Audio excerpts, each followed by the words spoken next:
Oi, gente! Hoje a gente tá com mais um episódio do Zoocast. Eu sou a Laura. E eu sou o Juan. E a gente vai falar um pouco hoje de invertebrados bentônicos. E a gente trouxe a professora Ana Cláudia e ela vai se apresentar para vocês. Oi, gente, eu sou Ana Cláudia, mais conhecida como Ana Brasil, pelos meus alunos e pelos meus colegas da Universidade Federal Rural do Rio de Janeiro, e sou, zoóloga por natureza, eu diria, né? E estou aqui hoje para falar um pouquinho com vocês sobre esses invertebrados bentônicos que eu amo tanto. Então, muito obrigada pela apresentação, professora. Eu vou dar uma contextualizada para vocês. Bentos é a comunidade de organismos que se relaciona com o substrato de ambientes aquáticos. Esses substratos podem ser naturais ou artificiais e formados das mais variadas formas por diferentes elementos. A expressão bentos é empregada em áreas da ciência como ecologia, biologia marinha, limnologia e oceanografia. Os organismos bênticos ou bentônicos são aqueles que vivem associados ao substrato, consolidado ou não, seja em ambientes marinhos, salobros ou dulcívoros. Esses organismos distribuem-se dentro ou sobre os sedimentos, podendo estar fixos ou sobre rochas, corais, madeira e sedimentos. As comunidades bentônicas elas podem ser separadas por diferentes aspectos, como por exemplo a sua posição no ambiente, o seu modo de vida, o seu tamanho, e entre outras infinitas divisões e focos que você está usando para classificar essa comunidade. Cada comunidade ela apresenta também propriedades funcionais e estruturais precisas que determinam a chance dessas espécies ocorrerem juntas no mesmo ambiente. Os organismos bentônicos eles são encontrados em uma grande variedade de hábitats, sobre ou dentro do substrato. E a diversidade e sua distribuição pode ser controlada por fatores bem diferentes, que atuam separadamente ou até em conjunto. Alguns desses fatores são definidos como abióticos, como por exemplo temperatura, correntes, oxigênio, salinidade, que são fatores que não estão associados diretamente a seres vivos. E outros fatores são diretamente relacionados com essa interação entre organismos, e são os bióticos. Dentre esses temos a competição, a predação e uma infinidade de outras relações ecológicas que se refletem na teia trófica, na teia alimentar dessa comunidade. A composição, diversidade e resistência dessa comunidade bentônica, ela difere naturalmente de acordo com a região, com o tipo de ecossistema e também com as características específicas daquele lugar em que os organismos estão vivendo. Como, por exemplo, a salinidade da água do fundo, a taxa de renovação de água ou o tipo de sedimento. Mas podem ser muito afetados por ação antrópica e apresentar desequilíbrios muitas vezes irreparáveis. Então, gente, a gente tem os bentos de fundo mole e a gente tem os bentos de fundo duro. Os chamados fundos moles ou móveis são comumente conhecidos e denominados de substratos inconsolidados e se apresentam em uma infinidade de possibilidades e estruturas ao longo dos diferentes ambientes. Os ditos substratos duros, e mais conhecidos como consolidados, apresentam uma estrutura sólida e não móvel se comparado ao substrato inconsolidado. Então a gente vai pedir para a Ana falar um pouquinho desses diferentes tipos de ambiente, a diversidade de animais que se encontram, as adaptações, importância ecológica. Então, fala pra gente, Ana. Beleza, galera. Então, vamos pensar assim.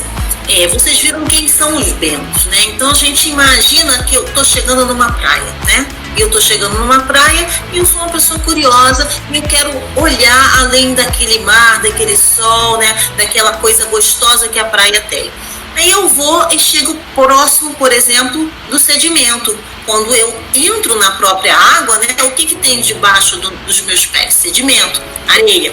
E essa areia é o que a gente pode chamar, por exemplo, de fundos moles, como a Laura falou. Então, esses fundos moles ou inconsolidados, eles não são duros no sentido, eles não são consolidados, eles não estão agregados coisas a coisas, eles são partículas, como uma areia. E a gente sabe muito bem, e se vocês já foram em diferentes ambientes marinhos e até ambientes dulcícolas, vocês percebem que o tipo de sedimento, ele varia. Esse tipo de sedimento, essa variação, por vários motivos.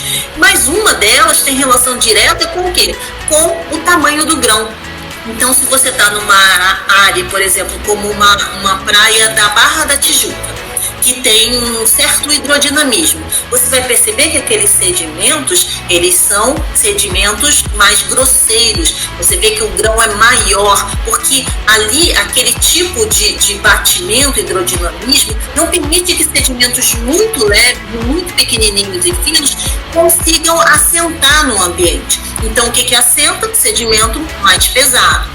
Já se você está, por exemplo, no fundo de baía, onde o hidrodinamismo é extremamente leve, onde você tem só assim algumas correntes ou então todo o movimento de maré, você vai perceber que o tipo de sedimento ele pode ser o que a gente chama, por exemplo, de mais lamoso. E esse sedimento mais lamoso são de partículas mais finas que ficam extremamente grudadas umas nas outras, até por questões químico-físicas do ambiente, e retém uma quantidade absurda de matéria orgânica. Bom, falando em substrato de fundo mole ou inconsolidado, só tendo esses dois tipos que eu estou exemplificando, a gente pode imaginar que a fauna de invertebrados bentônicos que vivem nesses dois extremos é completamente diferente. Por quê? Porque são dois ambientes, apesar de serem ambientes de substrato inconsolidado, totalmente diferentes, com, inclusive, atributos e oferecimento para esses invertebrados totalmente diferentes. Então, o que a gente espera?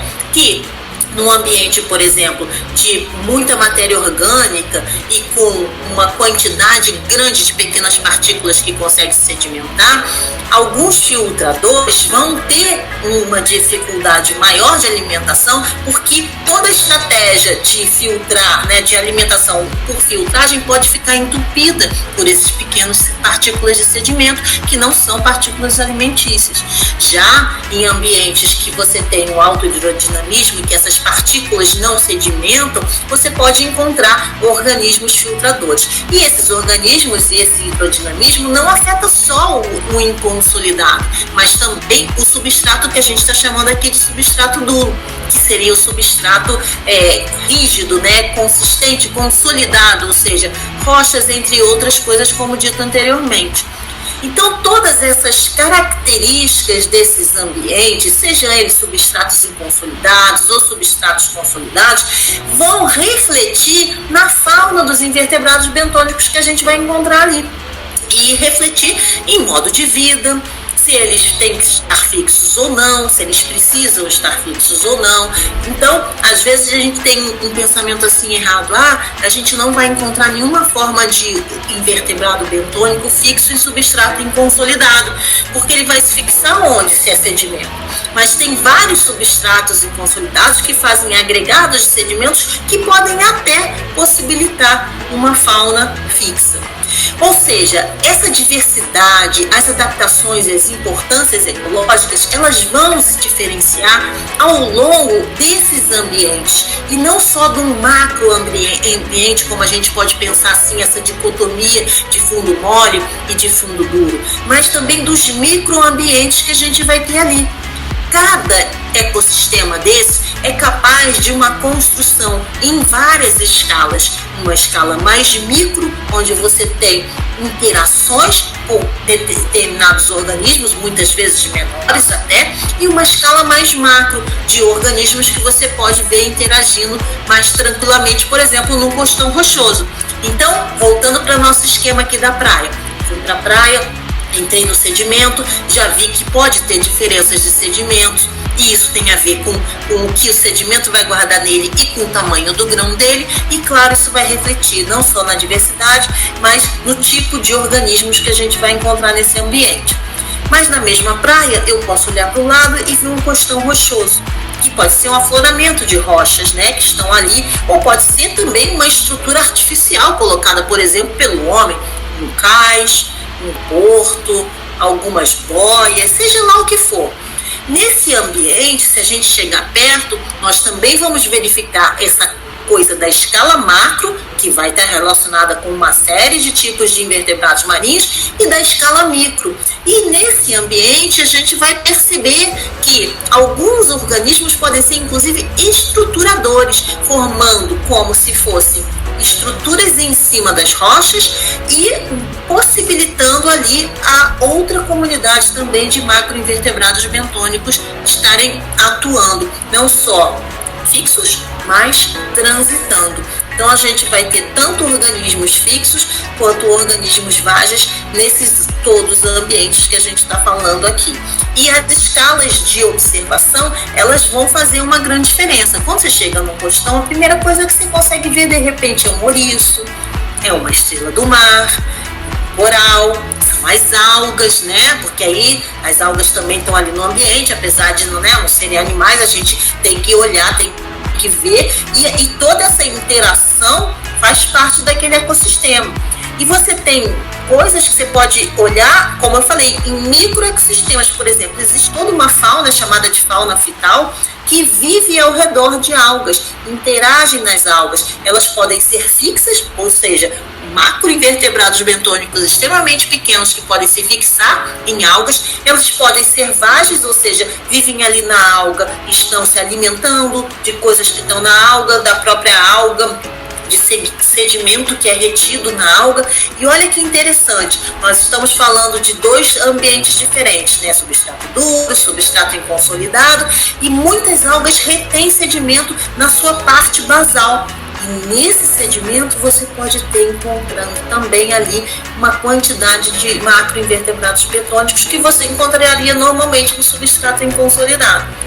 Ou seja, toda essa questão de observação que a gente vai ter para essa nossa praia que a gente está chegando, vai depender muito da escala da observação, da forma como a gente vai olhar aquele ambiente.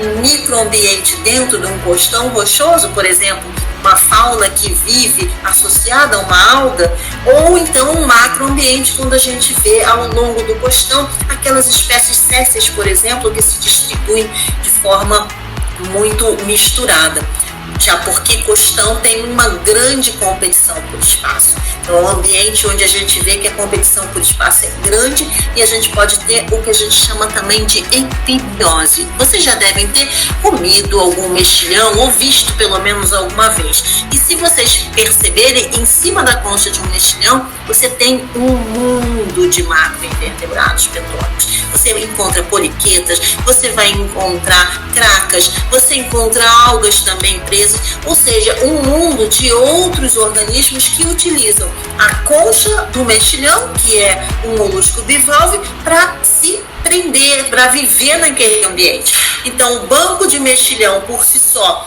é uma estrutura agregada a um costão rochoso, e não só sobre a concha deles como uma epibiose, como entre o emaranhado dos biços e todas as coisas deles podem viver uma série de organismos. E o mais interessante, a diversidade aumenta muito, porque a heterogeneidade espacial é alta. Então, quando você olha de forma macro um costão e você olha nessa faixa aqui, mais ou menos, desse médio litoral, nós temos um banco de mexilhões. Se você olha aprofundando na escala mais micro aquele banco de mexilhões, além da epibiose de vários organismos por cima, você encontra também uma série de macroinvertebrados bentônicos que vão ali viver entre aqueles meandros dos biços, dos espaços, né? daquele conjunto, daquele ambiente que faz inclusive um microclima protegendo muitos organismos da dissecação. O próprio mexilhão, quando a maré baixa, o que ele faz? Fecha as suas duas válvulas e fica ali feliz e maneiro até a maré subir novamente. Mas lá dentro, perto do costão, ele consegue proteger e acumular água, né, e umidade para muitos macroinvertebrados vágeis. E aí você pode ter toda a gama de microcrustáceos, peracáridas e assim por diante, poliquetas, ofiuros pequenos. Ai, olha, gente, eu digo uma coisa, quem quer estudar invertebrados de uma forma geral vai estudar ambiente marinho, porque você encontra praticamente todos os filos representados ali num costão ou num sedimento. Então, assim, a diversidade é muito grande, a abundância de alguns taxons muito grande também. Então a gente sempre fala dentro de vertebrados marinhos, né? Se você tem, por exemplo, um trabalho de consultoria, você não tem especialistas de alguns grupos, é uma tarefa difícil. Ana, me surgiu uma pergunta. Você falou que no costão rochoso, quando a gente vai ver a diversidade de animais, tem muita. Qual dos dois substratos são mais afetados por ação, tipo, tanto antrópica quanto, sei lá, alguma coisa desequilibra? Qual dos substratos são mais afetados, assim? É difícil falar, Laurinha, porque assim, dependendo, porque tudo que é ação antrópica, ela depende do nível do impacto, né? Primeira coisa é essa. O nível do impacto vai ser o grande norteador para a gente entender aqui o que está acontecendo. Mas eu acho que não dá para fazer uma comparação assim tão estanque, né? Eu acho que a gente tem que trabalhar com a questão do nível do impacto e o tipo do impacto. Então, por exemplo, para determinados ambientes, se você tem um derramamento de óleo, né, dependendo de como aquele óleo se ficar no sedimento, o oxigênio chega a zero e aquela camada inicial onde você tem uma quantidade grande de organismos vivendo, soterrados, eles não conseguem respirar e aí babau. Então, assim, isso é muito, não dá para fazer essa comparação tão estanque, né? Então, a gente tem que sempre avaliar o nível do impacto e o tipo do impacto, para a gente entender. Do mesmo jeito, em costão, às vezes a gente pensa que não, né? Por que é tão importante fazer os RIMAs, né? Os relatórios de impacto ao meio ambiente? Por que é tão importante avaliar antes de você colocar até que seja um lugarzinho para o barco parar, né? Porque muitas vezes a circulação de água do local, se ela mudar, você tem um impacto muito forte naquela comunidade. Só para dar um exemplo bem tranquilo, não sei se alguns dos nossos ouvintes aqui, se eles conhecem a Praia de Bicuí. Eu sou uma pessoa velha, eu vou na Praia de Bicuí desde que eu estava na faculdade. Isso tem muito tempo, não vou dizer a data, mas enfim, eu acompanhava desde a faculdade uma grande população de um anelídeo poliqueta, que é o Phragmatopoma caudata, que fazem grandes agregados, formam grandes agregados de areia no ambiente, em vários ambientes marinhos. E ali na Praia de Bicuí tinha uma população especial que eu acompanhava durante muitos anos, que ficava numa pedra ali no meio. Se alguns dos nossos ouvintes conhecem a Praia de Bicuí, sabe do que eu estou falando. E ao longo do tempo, essa população foi terminando. Eu cheguei, inclusive, a fazer arrastos de plâncton lá, para ver se a gente encontrava larva de sabelarídeo. Encontramos várias larvas, mas não sabemos por que aquela população foi diminuindo. Claro que a gente não fez um estudo sistemático para isso, mas as circulações, por conta de várias questões portuárias ali na região, a circulação de água mudou muito ali. Então, uma das nossas hipóteses é que essa população foi diretamente afetada por essa situação de circulação. Mas a gente não tem estudo publicado sobre isso. Então, teria que ter um estudo, entender essa coisa do aporte de larvas, como é que a circulação local diminuiu ou não, ou diferenciou, para poder, então, ter uma ideia do que aconteceu ali. O fato é que eu sigo essa população, aí eu vou entregar, né, há mais de 30 anos, e ela modificou drasticamente. Então, assim, Laura, eu acho que não tem como você fazer uma coisa muito estanque, como foi a pergunta que você gerou. Eu acho que a gente tem que olhar muito o tipo de impacto e o quanto né, de impacto a gente tem, e aí nos diversos ambientes, porque dependendo do tipo de impacto também ele afeta mais um desses ambientes do que outro. Sensacional, muito boa resposta. Agora a gente vai passar, Ana, para algumas perguntas que os nossos ouvintes enviaram. Manda ver. Então, A primeira é qual a importância do estudo destes grupos de invertebrados. Então, assim, a importância, né? Quando me perguntam a importância do que eu estudo, eu às vezes fico assim, meu Deus, o que eu vou falar? Porque a importância é tanta importância que não dá para você responder de estanque numa conversa assim, né? Numa pergunta assim. Mas o que eu quero dizer é o seguinte, eu falei anteriormente um pouquinho, quando a gente estava conversando lá dos ambientes, eu falei para vocês assim, gente, quem quer estudar invertebrados marinhos, quem quer estudar invertebrados de uma forma, vai estudar fauna marinha, porque você tem representantes de todos os grupos. Então, gente, só o fato de você ter nesse ambiente representantes de praticamente todos os grupos de invertebrados que existem, claro, tirando aqueles que são totalmente terrestres, que a gente não vai incluir aqui, mas assim, só o fato de você ter esse nível de representatividade nesses ambientes já mostra uma grande importância, né? E esse nível de representatividade também reflete uma relação, né, muito complexa entre eles. Então, qualquer um desses que cause, que tenha algum tipo, vamos dizer, de impacto, ou de perda, ou de diminuição, ou de mudança populacional, com certeza isso vai afetar o todo.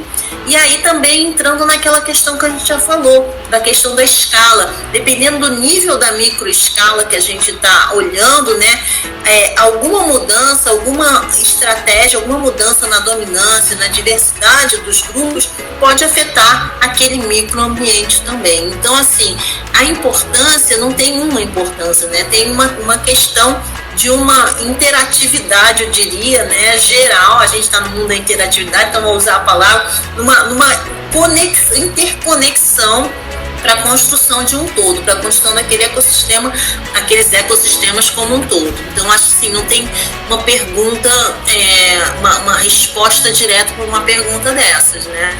E eu sou apaixonada pelos invertebrados, né, independente de qualquer coisa. Não só poliqueta, as pessoas ficam brincando comigo achando que eu só gosto de poliqueta, mas não é. Eu gosto de invertebrado de uma forma geral. Tanto que quando eu comecei a pensar em estudar invertebrados, eu pensei em estudar fauna fital, que eu até dei um exemplo anterior, porque é tão legal você pegar e ver que ali naquele micromundo de uma alga, né, ela consegue associar tantos organismos diferentes. Então isso me fascinou de como é que a gente está às vezes olhando para uma coisa tão grande, e se a gente olhar para uma coisa tão pequena, a gente descobre um mundo tão diferenciado. Então, assim, os invertebrados, de uma forma geral, eu sempre achei fascinantes. E aí fui enveredando na fauna fital, por exemplo, tinha muitos poliquetas. Poliqueta era uma sistemática diferente, difícil de fazer, então ninguém ia ficar identificando bicho para mim, eu tinha que aprender. E aí eu meio que comecei a enveredar até pelo estudo de poliquetas por conta de invertebrados de uma forma geral. Então, agora vamos para a próxima pergunta. Em relação às propriedades funcionais, o que torna elas meio que não funcionais? Qual o fator de maior responsabilidade no desequilíbrio de uma comunidade bentônica? A gente, de certa forma, já falou um pouco disso, né, na tua outra pergunta. Não tem um fator. Claro que ações antrópicas, dependendo de que tipo de ação, vai ser determinante nessa comunidade bentônica, né? É por isso que muita gente faz estudos de longa duração, ecológicos de longa duração, para tentar, de certa forma, entender o que pode acontecer. Mas assim, o que a gente tem que entender, eu acho que o que o ser humano tem que entender é que determinadas coisas que estão em equilíbrio, qualquer mexidinha que você faça, ela pode tender a um desequilíbrio. Então não existe, como a gente falou antes, não existe uma causa específica, não existe um fator, né, poluente específico, existe um desequilíbrio. E muitas vezes a gente pensa assim, não é uma coisa efetivamente causada por um óleo, uma mancha de óleo, uma coisa assim. Por exemplo, a questão das espécies invasoras. As espécies invasoras muitas vezes chegam no nosso ambiente, né, no ambiente onde tem as espécies nativas, através, por exemplo, de uma embarcação ou de uma água de lastro, de um navio. Né? Ah, mas isso também é função antrópica, Ana. É função antrópica, é uma situação antrópica do ambiente, né? O homem fez os navios, o homem usa água de lastro, mas assim, a espécie por si só, ela chega e aí tem uma série de critérios para que ela possa vir a ser chamada de espécie invasora. E uma delas é que ela afete também efetivamente, tem uma série de vamos dizer, de graus que a gente tem que, né, observar e estudar. Então, por exemplo, ela tem que ter uma relação de reprodução muito alta, conseguir se estabelecer no ambiente, tem uma coisa dela atuar, né, vamos dizer, negativamente em outras espécies nativas, ou seja, hoje em dia é um grande, né, estudo trabalhar com espécies invasoras para a gente tentar entender, porque invasor por invasor, o próprio mexilhão já foi descoberto que não é nativo. E assim, eu que sou bem mais velha que vocês, conheço mexilhão desde que eu nasci.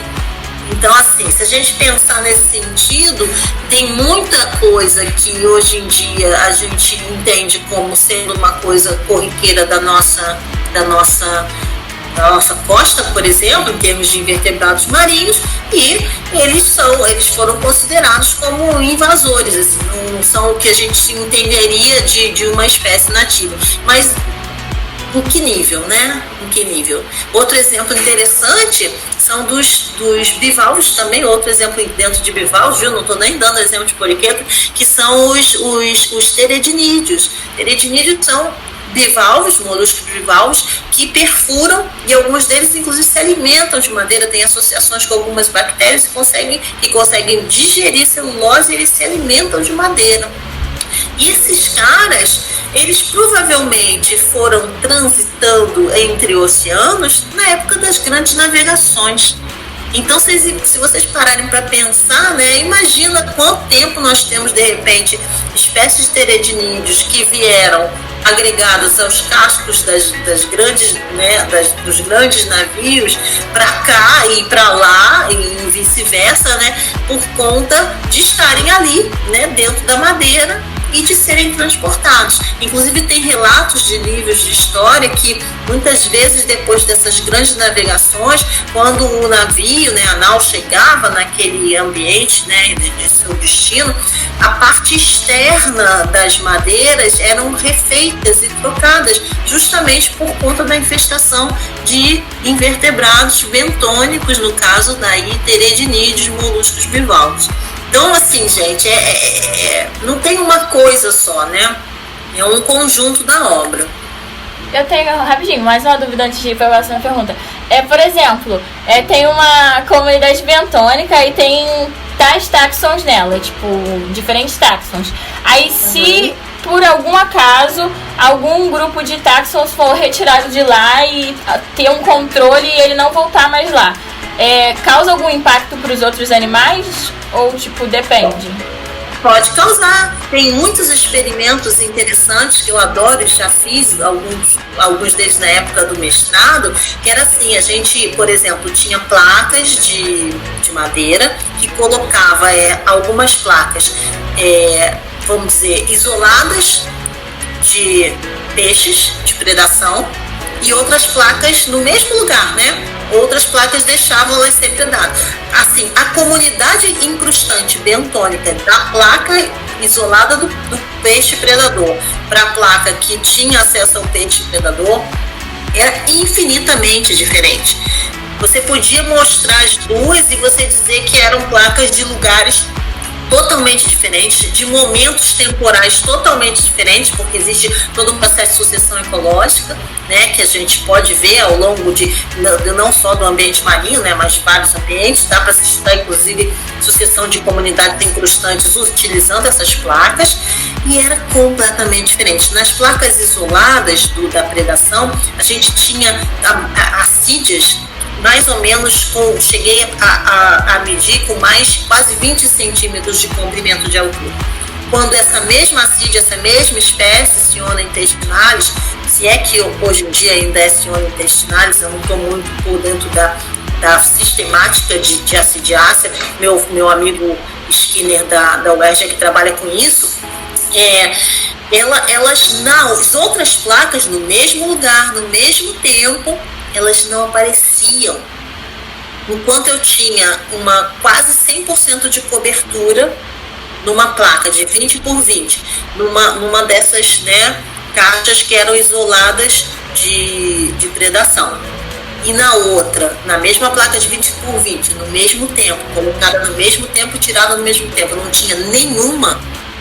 Então isso era uma coisa assim absurdamente, né, diferente. E no caso aí não é nem da tua pergunta que você falou se eu tiro da comunidade bentônica. Eu não estava nem tirando da comunidade bentônica, eu estava isolando um predador. Então assim, eu posso dizer que o predador comia as conas, é uma hipótese, mas ele podia estar se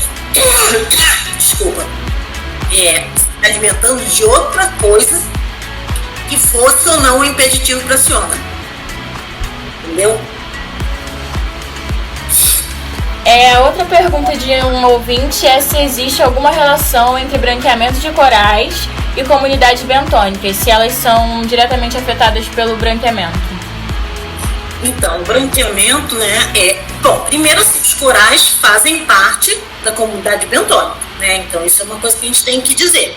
E o branqueamento não é nada mais, nada menos do que a perda desses corais das algas que ficam associadas a eles. Existe toda uma relação bem intrínseca de associação, né, de alimentação, de vida desses corais com relação a essas algas. Então a temperatura aumenta, essas algas acabam morrendo e esses corais na sequência acabam morrendo, ficando o branqueado, né, é que a gente começa a ver o esqueleto do coral. Agora, na verdade o branqueamento associado a acidificação dos oceanos são as coisas que têm sido mais questionadas e preocupantes ao longo do ano. Não o branqueamento em si, mas as altas, né, de temperatura associadas com essa questão da acidificação. Na real, isso daí daria um podcast e eu dou aí uma dica para vocês que valeria a pena falar só sobre isso numa outra situação qualquer. Chamando, eu posso indicar um monte de gente. Inclusive a gente tem a Karina, professora de biologia marinha da Rural, ela poderia falar sobre isso também. E tenho vários colegas e conhecidos de outros lugares que eu poderia fazer esse acesso para vocês. Então, assim, é aquela história do que a gente tem falado desde o começo. Existe toda uma teia de coisas interligadas, né? Então, o branqueamento ele vai afetar diretamente, claro, o coral em si, né? E toda aquela comunidade que a gente sabe que os recifes de corais são locais de uma alta biodiversidade. Então, aquelas associações todas que a gente está falando desde o começo, que acontecem em vários microhábitats e macrohábitats no ambiente marinho, vão estar diretamente também afetadas nesse caso, né? Mas, uma dica, vale a pena aí pensar numa discussão aí, num podcast só desse assunto aí que eu acho que tem muito pano para manga. E entrar um pouquinho nessa coisa, não só do branqueamento, do aquecimento global, mas essa coisa de acidificação dos ambientes marinhos, porque se a gente pensar, tem muito organismo marinho com carbonato de cálcio, né? Com estrutura de carbonato de cálcio. Então essa coisa da acidificação é uma história muito interessante e preocupante, né? Bem, a última pergunta dos ouvintes foi se tem como criar esses animais bentônicos em um aquário. E eu queria fazer uma pequena adição também. Já que a gente está nessa vibe de falar sobre preservação e sobre impactos no meio ambiente, que é sempre um assunto muito importante, eu queria saber se existindo essas criações, se existe alguma criação voltada, se você conhece alguma criação voltada para recuperação de fauna. Porque eu tenho lido um pouco sobre esse assunto, de uso de criações para reintroduzir espécies que foram extintas ou que a população está muito baixa. Aí, se você puder falar um pouco sobre. Beleza, não. Primeiro vou dar assim uma outra super dica que vocês têm que explorar aqui no podcast de vocês. Gente, coral vivo. Coral Vivo. Quem está à frente do Coral Vivo são pessoas muito queridas do Museu Nacional, amigos pessoais, né, profissionais de excelência, que eu acho que vale super a pena fazer uma conversa com eles sobre isso. Tenho contato, posso também botar vocês em contato com eles. Que é assim, eles estão fazendo isso exatamente como que você perguntou. Então eles têm essa preocupação, né, de estar ali desenvolvendo, né, aqueles pequenos microcorais para poder fazer exatamente o que você falou. E não só eles, né, outras pessoas já pensaram nisso.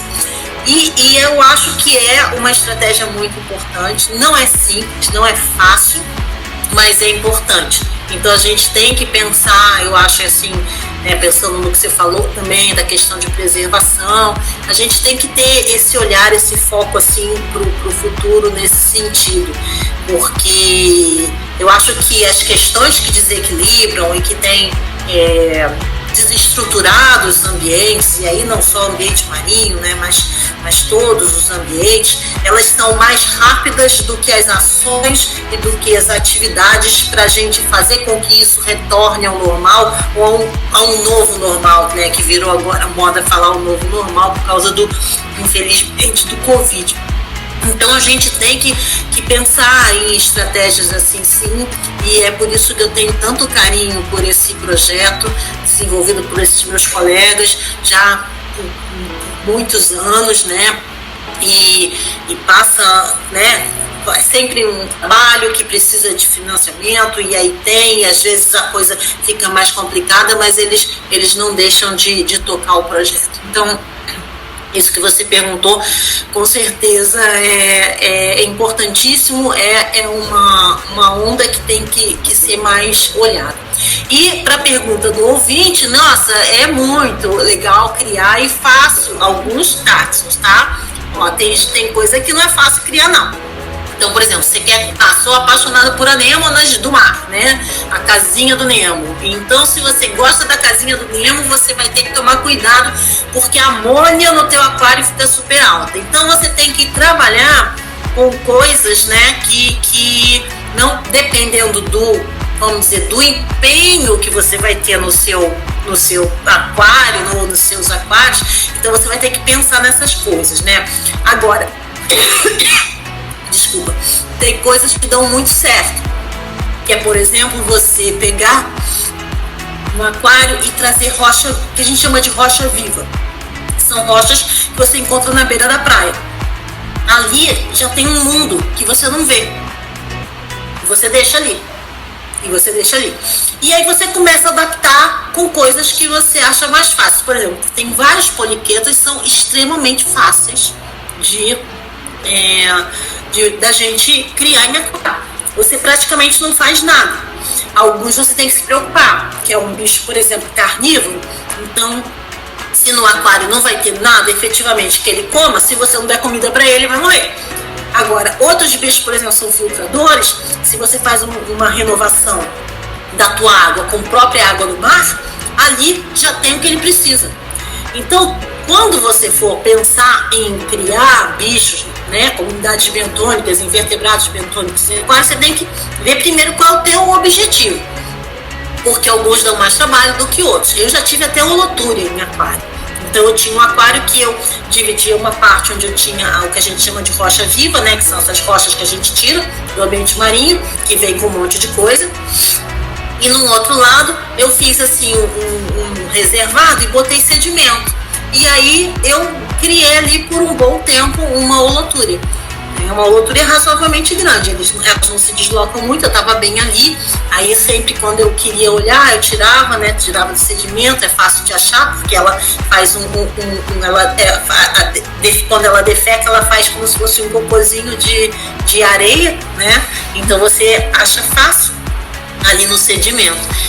Então assim, é muito fácil. Querer ter invertebrado marinho é muito mais fácil, inclusive, que peixe. Peixe dá muito mais trabalho, você tem que estar com a água toda estabilizada. O invertebrado marinho é mais assim, tranquilão. Dependendo do bicho que você botar, você vai ficar com ele ali. Às vezes você tem que fica meio frustrado, que você não vê o bicho.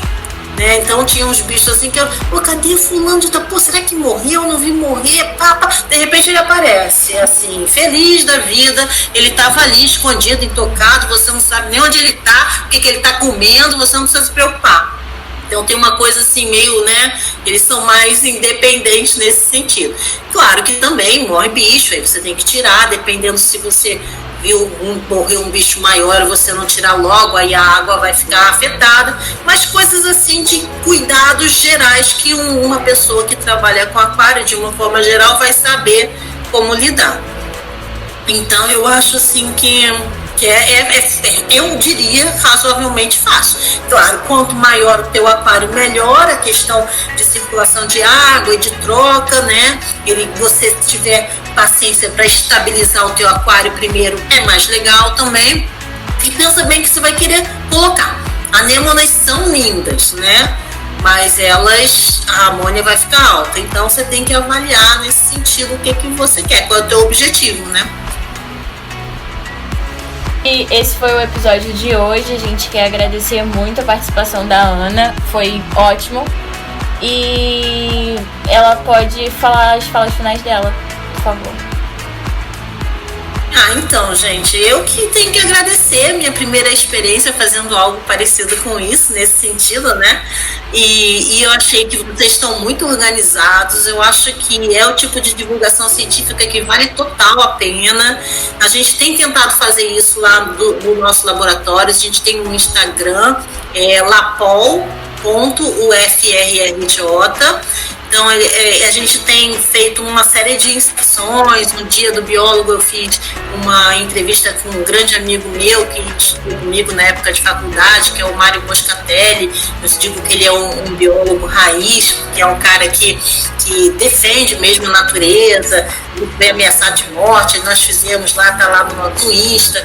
A gente tenta também mostrar um pouquinho, né, do que a gente faz no laboratório, ou seja, o Insta ainda está sendo construído, já tem algumas inserções legais e tem um pedacinho também da minha palestra que eu fiz no primeiro simpósio de biologia marinha, que a gente da UFRJ, né, que nós organizamos, eu, a professora Karina, a professora André, que eu sei que já falou aqui com vocês. Então eu acho assim, é isso, eu quero agradecer muito, uma experiência nova. Eu sou super a favor de divulgação científica, eu sou muito também a favor desse tipo de eventos e de disposição dos alunos de estar fazendo uma coisa a mais. É o que a gente chama de currículo invisível da universidade, que faz a diferença na formação de vocês como profissionais. E assim, eu não poderia ficar mais feliz de ter sido convidada para falar um pouquinho de um assunto que tanto me encanta. Então, eu acho que é isso. Eu tenho mais que agradecer do que outra coisa e dizer que eu estou aí à disposição.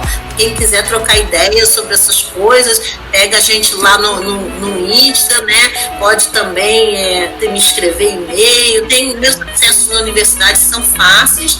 E é isso aí, tá bom? Obrigada mesmo pelo convite. Espero ter ficado à altura dos nossos ouvintes e dos nossos colegas que querem saber um pouquinho mais, né, sobre os invertebrados bentônicos. Ficou mais do que à altura, produtora. Novamente, muito obrigado e até a próxima, pessoal. Até a próxima, gente. Tchauzinho. Tchau.